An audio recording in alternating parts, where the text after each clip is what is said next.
Genesis 3, the fall. Now the serpent was more crafty than any of the wild animals the Lord God had made. He said to the woman, "Did God really say you must not eat from any tree in the garden?" The woman said to the serpent, "We may eat fruit from the trees in the garden, but God did say, you must not eat fruit from the tree that is in the middle of the garden, and you must not touch it, or you will die." "You will not certainly die," the serpent said to the woman. "For God knows that when you eat from it, your eyes will be opened, and you will be like God, knowing good and evil." When the woman saw that the fruit of the tree was good for food and pleasing to the eye, and also desirable for gaining wisdom, she took some and ate it. She also gave some to her husband, who was with her, and he ate it.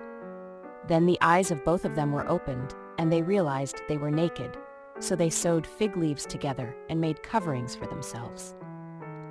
Then the man and his wife heard the sound of the Lord God as he was walking in the garden in the cool of the day, and they hid from the Lord God among the trees of the garden.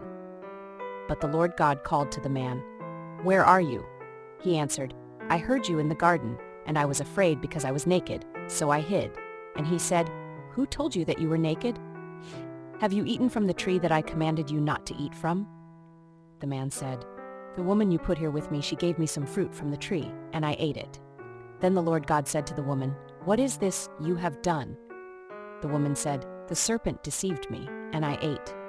So the Lord God said to the serpent, "Because you have done this, cursed are you above all livestock and all wild animals.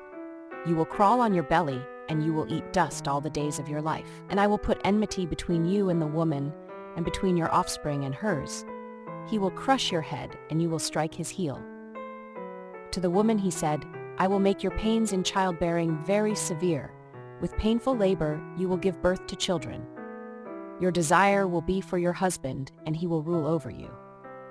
To Adam he said, "Because you listened to your wife and ate fruit from the tree about which I commanded you, you must not eat from it. Cursed is the ground because of you. Through painful toil you will eat food from it all the days of your life. It will produce thorns and thistles for you, and you will eat the plants of the field. By the sweat of your brow you will eat your food until you return to the ground, since from it you were taken. For dust you are, and to dust you will return." Adam named his wife Eve, because she would become the mother of all the living. The Lord God made garments of skin for Adam and his wife and clothed them.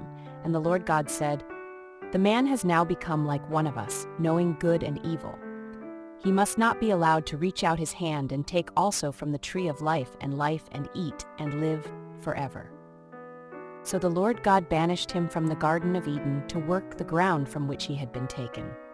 After he drove the man out, he placed on the east side of the Garden of Eden cherubim and a flaming sword, flashing back and forth to guard the way to the tree of life.